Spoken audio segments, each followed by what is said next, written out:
এবারে এই ফলাফলটা পাইতে পারে, তার জন্য যা যা করা সমস্ত কিছু করার জন্য বিসিএসপিকে উনি ওনার পক্ষ থেকে জানাই দিয়েছেন। কাজী ভাইয়ের আমার ইলেকশনটা অত্যন্ত সুন্দর হবে।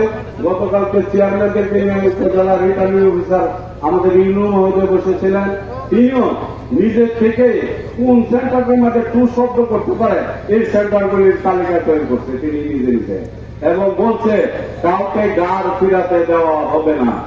কাজী ভাইয়ের আমার আশুগঞ্জ ইলেকশন হয়েছে 2 দিন আগে, তো এখানে প্রিসাইডিং অফিসার ছিল আমাদের এই শিবপুর ইউনিয়নের আপনার উলি নাম একটা ছেলে, সে ছিল প্রিসাইডিং অফিসার একটা সেন্টার ইহারা সামার ইলেকশন করে ব্রাহ্মণবাড়ি একটা ব্যাংকের ম্যানেজার, তো সে প্রিসাইডিং অফিসার ছিল। তার সেন্টারে আমি আসার পরে বুঝেছিলাম কেমন ইলেকশন করে আসবো সব গ্রাফটা হয়ে থাকছে না করে। আমার এক পুলিশ অফিসার সে সহজ করার লাইয়া আপনার প্রত্যেকটা ব্যালট পেপারের পিছনে ফুল একটা সিল মারা দেখবেন, ভোট দিতে গেলে দেখবেন সিল মারে একটা সাইন দিয়ে ব্যালট পেপারটা সিল আছে, এই জন্য নিয়ম। উনি সারা বই না সিলটা মেরা লইছে আর সাইনটা সাইনটা দেওয়াইছে, এই জায়গায় দইরা তাকে সহ এই ব্যালট পেপার সহ তার অ্যারেস্ট করে গেছে। আর বুঝাবেন ইলেকশনে কেমন ইলেকশন কাউকে বেঞ্চ লাগায় কেন্দ্রে ঢুকতে দিচ্ছে না। 144 যারা কেন্দ্রের পাশে দাঁড়িয়ে ছিল এবং এটা বলবৎ ছিল। ইনশাল্লাহ ভৈরবের ইলেকশনও সেই পর্যায়ে হবে। কেউ ভোট পাবেন দূরে তার ভোট কেন্দ্রের কাছেও যাইতে চাই না, আর যাওয়া পরিবেশ থাকবে না আমরা তো আছিও করে। কাজে আমরা কত হইল যে আমরা কাউকে ভোট পাবাইতে বলি না। আমি গতবারও বলছি আমার দলের নেতা কর্মীরা আপনারা শান্তিপূর্ণভাবে ভোট দিবেন। কেউ কোথাও শক্তি থাকলেও ভোট কেন্দ্র দখল করার চিন্তা করবেন না, ভোট অপরের ভোট নিজে দেওয়ার চিন্তা করবেন না। গত বছর কিন্তু আমি 47টা সেন্টারে দিচ্ছিলাম, সেন্টার হইল 82টা, 79টা সেন্টারে ইলেকশন হয়েছে, 47টা আমি দিচ্ছিলাম। আমার যদি শক্তি না থাকতো ওই সেন্টারগুলি ওইগুলো তো ছাত্র লেখারা কাজেই, কিন্তু কোন সেন্টারে কিন্তু আমার শক্তি থাকার পর একটা সেন্টার আমি একটা বড় আমার কর্মীরা দেয় নাই।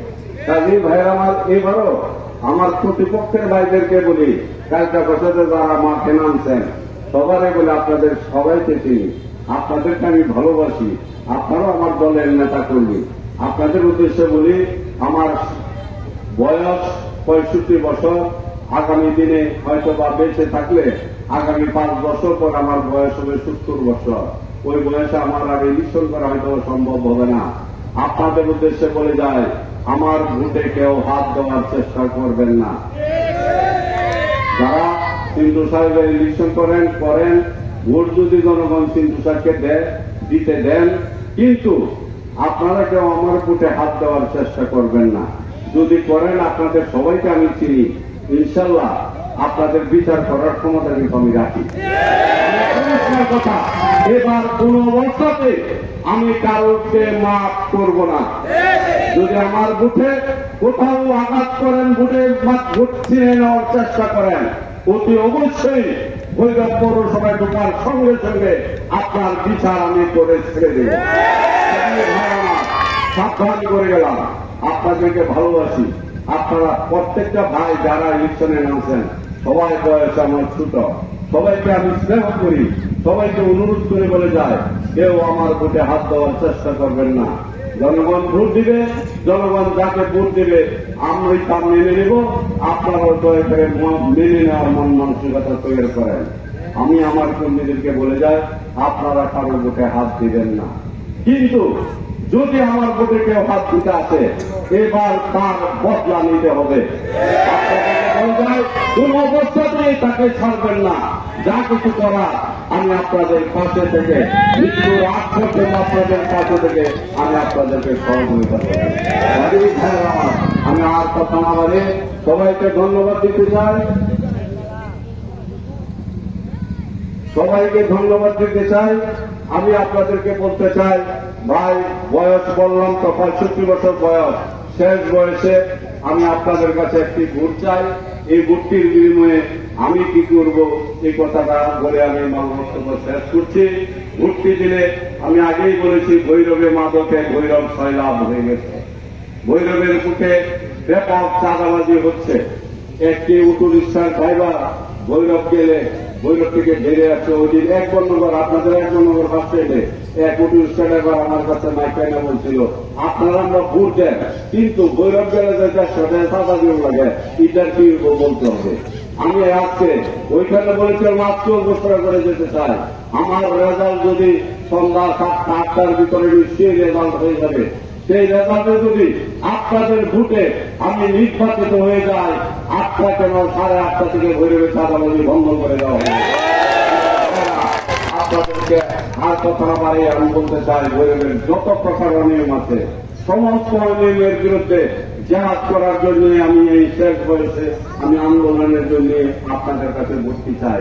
ভোট একটি শক্তি, সেই শক্তিটা আসলে আজকে জানেন আমার হাতে পদ নেই, কাজে আমার হাতে সেই শক্তিটা নেই, কিন্তু এই শিল্প সাহেবের পদের চাইতে অনেক অনেক শক্তিশালী পদ হল এই উপজেলার চেয়ারম্যান। আপনারা যদি এই পদটি আমার হাতে তুলে দেন, নিশ্চয়ই এই পদটির সঠিক যে মর্যাদা আমি আমার সমস্ত জীবন সততার পরিচয় দিয়েছি। জিল্লুর রহমান রাষ্ট্রপতি, পাপন সাহেব এমপি, আমি কিন্তু সাধারণ সম্পাদক ছিলাম, আজকেও সাধারণ সম্পাদক আছে। দুইজনের মধ্যে তুলনা করে দেখেন, আমার সততার মাপকাঠি তার সাথে তুলনা করে দেখেন। আমি সততার পরিচয় দিয়েছি যেমনি ভাবে এই উপজেলা নির্বাচনে যদি আমি নির্বাচিত হতে পারি, আপনাদের উদ্দেশ্যে করে যায় যত প্রকার বিপদ আপদ আসবে আপনারা আমার দরজা খোলা থাকবে, আপনারা লুঙ্গি করে আমার উপজেলা পরিষদে যাবেন, নিশ্চয়ই সুবিচার পাবেন। সুবিচারের জন্য আমি আবল মঞ্চ আমি বলে যাই, সবাইকে বলে যাই, আমার কাছে আপনারা সুবিচার পাবেন। ভৈরবের যে কোনো অন্যায় অত্যাচার অবিচারের বিরুদ্ধে আমি রুখে দাঁড়ানোর জন্য আপনাদের একটি ভোট চাই। এই ক্ষমতাটা আমার হাতে আনতে চাই, আনতে পারলে নিশ্চয়ই ভোটকে কেউ না কেউ তো উপজেলা চেয়ারম্যান হবেই। আপনারা দয়া করে আমাকে শেষবারের মতো আমার বয়সের শেষ প্রান্তে এসে একটি ভোট দেন, আমি যেন আপনাদের মঙ্গলের জন্য, ভৈরবের মঙ্গলের জন্য, আধুনিক ভৈরব গড়ার জন্য পাপন ভাই সহ আমরা যে স্বপ্ন দেখছি সেই স্বপ্ন যেন আমি বাস্তবায়ন করতে পারি। এই কথা বলে আপনাদের সবাইকে ধন্যবাদ জানিয়ে আজকের মতো বিদায় নিলাম। সবাই আর দেখা হবে না, 5 তারিখে আপনারা সবাই রেজাল্ট নিয়ে ভৈরব যাবেন। সবাই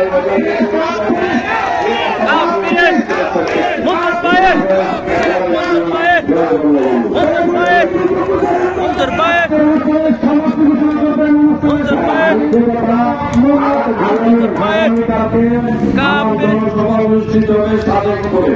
সাদেকপুরে চেয়ারম্যান সাহেব এখানে এসেছিল, রবিন সাহেব এসেছিল, তারা কিন্তু সাদেকপুরে চলে যাওয়ার জন্য আমার বক্তৃতার আগেই তারা চলে গেছে। সাদেকপুরেও একটি অভূতপূর্ব জনসভা হবে, আপনারা তারা সময় পাবেন, সাদেকপুরকে দেখে আসবেন, সাহস হবে আপনাদের সাদেকপুরে কি অবস্থান আছে সেটা আপনারা